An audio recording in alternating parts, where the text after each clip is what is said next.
Olá gente, tudo bem? Hoje a gente vai para o nosso episódio número 11 da nossa série de Hebreus. Eu quero convidar você a fazer uma leitura comigo no capítulo 12 da Epístola aos Hebreus.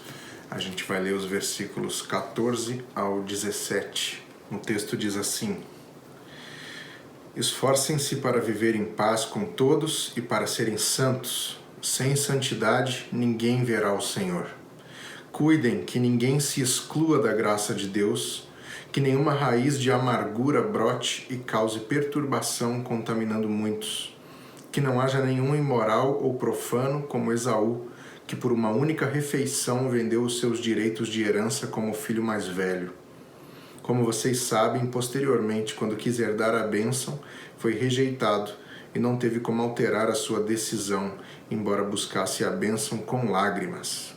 Esse texto vem um pouco depois daquele bloco que a gente já estudou no capítulo 11 de Hebreus, pegando o início do capítulo 12, a chamada Galeria dos Heróis da Fé, em que esse texto termina, esse bloco textual termina dizendo que estamos cercados por uma grande nuvem de testemunhas e que devemos viver uma vida que honre esse testemunho.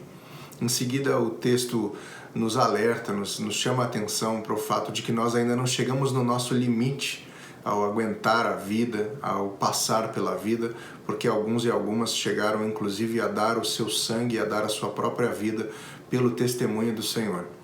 E aí ele complementa essa ideia de que a gente vai enfrentar desafios, a gente vai enfrentar dificuldades na vida para manter firme esse testemunho em Jesus.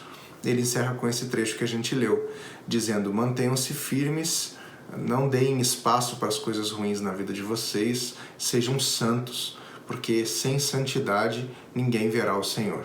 Santidade é um assunto até meio clichê nas igrejas, mas é importante a gente abordar isso porque existem várias visões sobre santidade, existem várias teorias e várias definições do que é a santidade, de como viver em santidade, e eu quero trazer uma reflexão para você em cima desse conceito de santidade ou dessa ideia de santidade que o autor aos Hebreus apresenta para a gente aqui. Uma regra, vamos chamar assim, de estudo bíblico, afirma que a própria Bíblia se interpreta.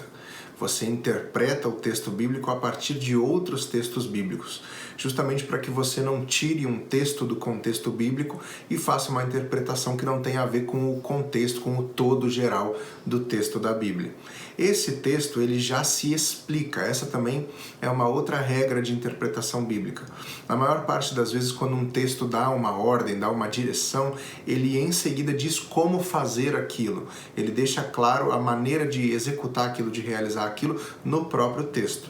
É isso que a gente vê aqui nesse trecho que nós lemos, quando ele diz: esforcem-se para viver em paz com todos, para serem santos. Sem santidade ninguém verá o Senhor. E aí ele dá a explicação do que ele entende por santidade nesse contexto aqui, para o público para o qual ele escreve. Ele, no caso, o autor aos Hebreus, pode ser ele, ela, eles, elas. Mas ele deixa claro, o autor aqui, do que ele espera que o povo faça para se manter nessa ideia que ele tem de santidade. O primeiro ponto é esse: esforcem-se para viver em paz com todos. Muitas pessoas têm uma interpretação de santidade que tem a ver com a perfeição moral. O santo é aquele que não erra, é aquele que evita o errado e faz somente o certo. O santo é aquele que evita os grandes pecados, os pecados públicos, e mantém a vida impecável, né? Essa é uma visão comum, corriqueira que a gente tem de santidade ao longo da tradição da igreja, e a gente parece que bate muito firme nessa tecla de que ser santo é isso, é não errar, não pecar, não cometer nada que ofenda a Deus, viver essa vida na linha correta mesmo, sem oscilar. E aí o nosso autor já começa dizendo: esforcem-se para viver em paz com todos. A santidade, nesse contexto, tem a ver com paz, tem a ver com viver em paz com todos. É difícil, a gente sabe, porque conflitos surgem das convivências, conflitos surgem nas relações, e é muito difícil a gente se manter em paz com todos. Mas aí eu chamo a sua atenção para a palavra esforcem-se. Isso quer dizer assim: façam um esforço, dediquem energia, dediquem tempo, dediquem-se a viver em paz com todos. A gente sabe que viver em paz com todos é uma coisa muito difícil de ser atingida, porque a gente vai bater em pontos de divergência que são até muito fundamentais para manter relações. Mas a palavra do autor aos Hebreus, para mim, para você, especialmente para aquele público para quem ele escrevia, é que deveria haver um esforço, uma intencionalidade no sentido de manter o bem, manter a paz com todos, porque isso tem a ver com o início da igreja, com o surgimento da igreja que a gente vê lá em Atos. A questão de que as pessoas viviam juntas, viviam unidas e inclusive eram bem vistas pela vizinhança, pela sociedade, pela comunidade como um todo. Ou seja, havia um esforço ali para ter uma relação boa, manter a paz com todos e todas, e é esse chamado de santidade que o autor aos Hebreus deixa para os seus leitores, para mim e para você. Façam um esforço, botem energia para que vocês vivam bem e em paz com todos. E nesse texto existe uma provocação, vamos dizer assim, sobre ver a Deus. O texto diz que sem santidade ninguém verá o Senhor. Só que o apóstolo João diz, ninguém jamais viu a Deus. Então será que nunca ninguém foi santo? Porque se ninguém viu a Deus e sem santidade ninguém vê a Deus, a gente faz aí essa equação e chega à conclusão de que ninguém viu a Deus porque ninguém é santo. Será que é isso que o autor está dizendo? O autor está chamando a nossa atenção para essa ideia de que sem santidade ninguém verá a Deus? Ele está deixando muito claro ali que o ver a Deus não é só ver com os olhos, para a gente olhar para a eternidade e ver a Deus, mas também ver Deus no dia a dia da comunidade, nas relações, na construção que se faz a partir dessa convivência em paz com as pessoas, já que a gente está fazendo esse esforço de viver em paz com todos e todas, conforme o texto já abre dizendo, a gente consegue ver Deus nessas relações se manifestando, porque a santidade está acontecendo nessas relações, a santidade está acontecendo nessa construção, e aí sim, a partir disso, a gente consegue ver Deus agindo. Por isso ele diz, sem santidade ninguém verá o Senhor. Sem essa construção, sem esse esforço, sem essa intencionalidade, sem essas diretrizes que o texto nos dá, realmente não dá para ver Deus agindo, não dá para ver Deus se movendo no mundo. O texto segue dizendo, não permitam que ninguém se exclua da graça. Existe também um chamado a essa intencionalidade para que a gente não permita que ninguém seja afastado da graça, que as nossas atitudes e as nossas relações não permitam que alguém se afaste da graça. E o que o texto está chamando de graça aqui deixa muito claro que tem a ver com essa convivência da comunidade e da presença de Deus, do estilo de vida que Deus chama para que o seu povo viva. Então, esse aspecto de santidade aqui do texto de Hebreus tem a ver com isso. Não permitam que ninguém escape disso. Vivam de um jeito que as pessoas não queiram sair dali, não se excluam e também não sejam excluídas. Infelizmente, as nossas relações muitas vezes se deterioram e a partir dessas relações deterioradas, as pessoas começam a se afastar umas das outras. E o texto deixa claro que essa vida em comunidade manifesta a santidade de Deus e quando isso é quebrado, isso gera também um afastamento da presença de Deus. Sem isso fica difícil ver a Deus porque a pessoa passa a viver sozinha, ela se exclui ou é excluída dessa convivência, desse ambiente de amor, desse ambiente de acolhimento, e ela deixa de ver Deus, porque ela não está mais naquele dia a dia, naquela dinâmica das relações. Falando em relações, existe uma coisa, um sentimento que surge em muitas relações, que é a amargura. A amargura é aquela coisa negativa que se instala lá no fundo do nosso coração e não permite que a gente perdoe as pessoas ou que a gente viva e desfrute da companhia e da presença de algumas pessoas porque aconteceu alguma coisa negativa em algum momento dessa relação. O texto diz para a gente não deixar a amargura florescer. Imagina que ela é uma planta, que ela é uma flor e que ela está crescendo. A gente não pode deixar essa planta, essa coisa florescer no meio de nós. A gente tem que arrancar isso e arrancar pela raiz. Então, a ideia de santidade aqui que o autor aos Hebreus nos oferece envolve a ideia de que as nossas relações devem ser regadas, elas devem ser cuidadas de tal forma que cresçam apenas as coisas boas e coisas ruins como a amargura, como esses sentimentos negativos que nos impedem de amar e perdoar uns aos outros, sejam arrancados, sejam deixados de lado. Não há espaço para amargura para quem quer viver uma vida de fato conectada com Deus. A amargura, ela rouba um pouco dessa alegria de viver, a amargura rouba um pouco dessa possibilidade da gente se conectar com Deus de uma forma mais pura, de uma uma forma mais limpa, porque ela é essa coisa negativa que vai se instalando, como aquela planta que vai tomando conta aos poucos, assim. É isso que acontece com a amargura no nosso coração.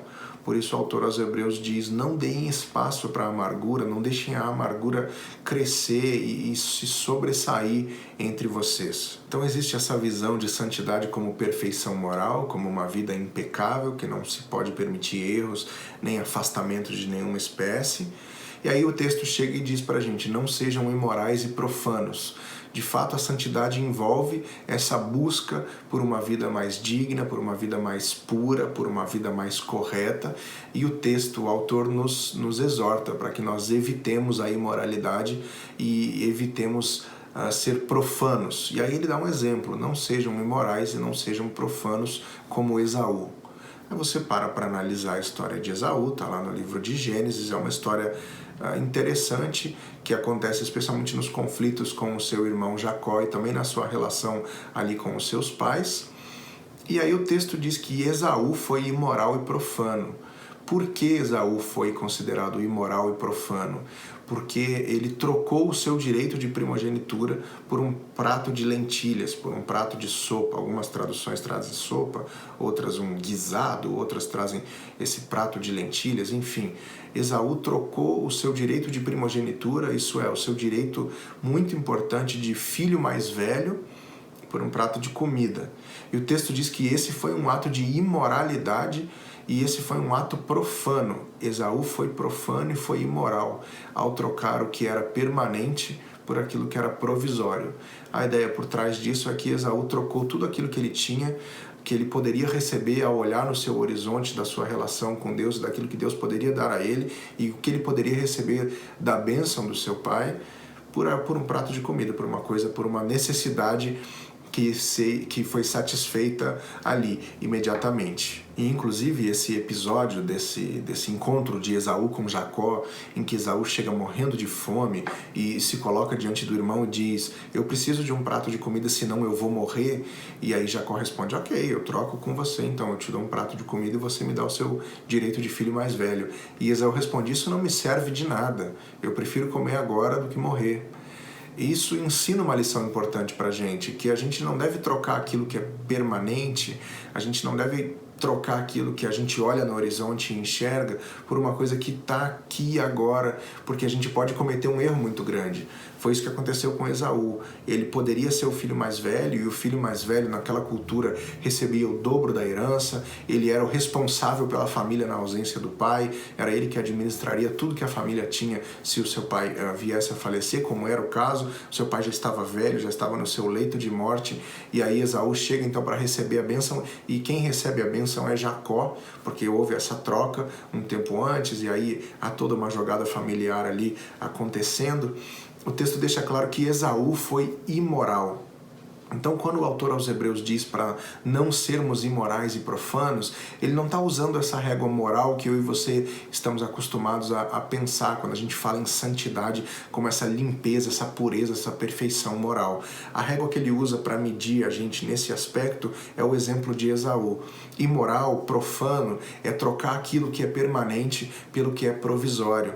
E isso é um alerta para a comunidade que era o alvo original desse texto, porque era uma comunidade que estava meio sem direção, porque o templo não existia mais, precisava de uma nova maneira de se relacionar com Deus, existiam várias possibilidades, várias religiões, os povos vizinhos e tudo mais, como se conduzir, como conduzir a própria vida, como se relacionar com Deus, como eu me construo a partir disso. Eu tenho um horizonte, eu tenho um chamado, eu tenho uma coisa que eu posso confiar para a eternidade, mas eu também tenho possibilidades imediatas. Como eu faço isso? O autor aos Hebreus exorta aquele povo e também exorta a mim e a você para que nós tenhamos atenção e cuidado com aquilo que nos é oferecido como uma recompensa imediata, como uma coisa que pode nos satisfazer imediatamente, mas que pode roubar aquilo que nos é prometido para a eternidade. A nossa visão de santidade molda muito a nossa visão de quem Deus é. Porque se nós temos essa visão de santidade como perfeição, como não poder cometer um erro, como de fato ter que seguir aquela linha sem nenhuma oscilação, a gente vai olhar para Deus como aquele que não tolera erros, como aquele que não é capaz de nos perdoar pelas nossas falhas, E o texto aos Hebreus deixa claro que em Jesus a gente tem um sumo sacerdote que intercede por nós diante de Deus, a gente tem um sacerdote que entende as nossas lutas, as nossas dores, as nossas tentações e está pronto para nos socorrer quando formos colocados nessas situações. Então a santidade que esse texto está nos apresentando não é esse contexto de ser inerrável, impecável, mas tem a ver com essas coisas que o próprio texto diz: viver bem com todos, não dar lugar à amargura e não ser imoral e profano como aquele que trocou o que era permanente por uma coisa provisória. Depois de fazer esse chamado, essa convocação à santidade, que era uma convocação para o povo e não para um indivíduo, o texto segue fazendo uma comparação, e as comparações são bem comuns no estilo literário da Epístola aos Hebreus. E a comparação é da relação do povo com Deus antes, no tempo de Moisés, e depois no tempo que se chama hoje, o hoje bíblico e o hoje para mim e para você. E aí o texto diz, aqui no versículo de número 18, o seguinte: vocês não chegaram ao monte que se podia tocar e que estava em chamas, nem às trevas, à escuridão, nem à tempestade, ao soar da trombeta e ao som de palavras, tais que os ouvintes rogaram que nada mais lhe fosse dito.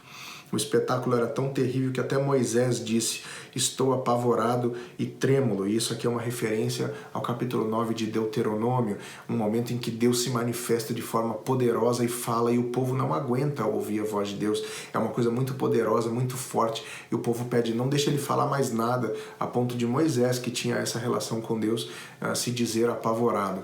E a comparação que ele faz é: o povo antes chegou a esse momento de estar ali ao pé da montanha, ouvindo o trovejar da voz de Deus, e se apavorou e sentiu medo e pediu para Deus se afastar. Vocês não chegaram nesse momento, pelo contrário, vocês estão no momento em que Deus fala. Lembra lá no capítulo 1 de Hebreus, quando o texto diz que Deus falou de muitas maneiras e agora fala através do seu Filho? A ideia aqui é justamente que quando o Filho fala, não há necessidade mais de medo. Quando o Filho fala, não há mais necessidade do povo fugir ou do povo pedir para que ele pare de falar. A relação mudou. Essa é a nova aliança de Deus com o seu povo, mediada, intermediada, feita através da pessoa de Jesus. Em Jesus, a gente não precisa mais ter medo de Deus. Pelo contrário, em Jesus a gente se aproxima de Deus com amor e também com ousadia. O texto aqui aos Hebreus diz que nós podemos nos aproximar de Deus com ousadia, chegar até o Santo dos Santos, aquele lugar da presença de Deus, sabendo que nada vai nos acontecer porque o acesso agora nos é garantido. Então o texto diz: aquele povo tremeu de medo, mas vocês não precisam tremer de medo. Vocês têm acesso a Deus por meio de Jesus. Mas há um alerta aqui nesse texto, no versículo 25 diz: cuidado, não rejeitem aquele que fala. E depois a gente vê lá no versículo 28. Portanto, já que estamos recebendo um reino inabalável, sejamos agradecidos e assim adoremos a Deus de modo aceitável, com reverência e temor, pois o nosso Deus é fogo consumidor. Essa referência aqui do fogo consumidor é uma referência ao capítulo 4 de Deuteronômio. Então, Deus fala, mas tomem cuidado, não rejeitem o que ele fala. Quando o povo rejeitou o que Deus falou, e aí de novo é uma referência ao povo lá do deserto, a experiência do povo debaixo da liderança de Moisés, o povo se perdeu, o povo ficou rodando à toa 40 anos e muitos não entraram na terra prometida por Deus. Eles desperdiçaram a oportunidade e a chance de entrar nessa terra porque eles escolheram não ouvir a Deus. O texto aos Hebreus traz de volta essa exortação, só que não mais para o povo do deserto, mas para o povo que segue Jesus e vem seguindo Jesus ao longo da história. Jesus fala, Jesus é a voz de Deus, Deus fala através de Jesus, então não rejeitem o que ele fala, porque as palavras dele são vida. Não rejeitem o que ele traz para nós, não rejeitem o que ele traz para vocês como ensino, porque a palavra dele é vida, o que ele traz é vida em abundância. A partir do momento que você rejeita a vida, você está fazendo a escolha imediatamente contrária à vida. Não rejeite isso. E o autor aos Hebreus, esse é mais um momento em que ele faz essa exortação. Não rejeitem, não deem as costas, não fechem os seus ouvidos para aquilo que Deus está falando. No tempo que se chama hoje, ouçam e obedeçam. O chamado de Deus para o seu povo ao longo de todo o texto de Hebreus, mas nesse momento que a gente está chegando de conclusão do texto da Epístola aos Hebreus é para que o povo mantenha os seus olhos fixos no Senhor. É assim que o povo de Deus marcha, transita ao longo da história, com os olhos fixos em Deus. Assim como o apóstolo Paulo disse, mantenho os meus olhos fixos no autor e consumador da minha fé. É assim que o povo de Deus marcha ao longo da história, olhando para Deus, andando com os pés na terra, com os pés na vida, com os pés nesse mundo, mas com os olhos fixos em Deus, sabendo que o nosso descanso, a nossa esperança está nele. Não está nada que tem nesse mundo, nem no que nesse mundo, o que esse mundo pode oferecer, mas com os olhos fixos nele. E o chamado desse texto é: não rejeitem o que ele diz, mantenham os seus olhos fixos nele e vivam uma vida santa, para que vocês consigam enxergá-lo e para que vocês consigam desfrutar da presença dele. Então o convite de Deus para mim e para você é que nós vivamos em santidade. Não aquela santidade inatingível que até nos desanima quando você pensa assim: eu não vou conseguir ser santo, não tem como viver essa vida impecável, não tem como viver essa vida desse jeito, a régua é muito alta, Deus não vai me aceitar dessa forma, então eu vou viver de qualquer jeito e vamos que vamos. Não é assim. O texto diz: sejam santos, se esforcem para viver em santidade, porque sem santidade ninguém verá a Deus. É possível viver nessa santidade, fazer um esforço para viver bem com todos, é possível não dar espaço à amargura, é possível não ser imoral, não ser profano, não dar as costas para aquilo que é permanente e trocar por uma coisa provisória. O chamado de Deus para mim, para você, para a nossa vida, para que a gente caminhe por essa terra da melhor forma possível, é que a gente busque a santidade, busque essa relação, essa profundidade de relação com Deus, e é isso que vai mudar o nosso jeito de estar aqui. A gente vai continuar aqui nesse mundo, a gente vai continuar caminhando aqui nesse mundo, mas não olhando para esse chão aqui. A gente vai olhar para o céu, para o horizonte que Deus nos oferece, depositando a nossa confiança e a nossa esperança nele. Deus te abençoe.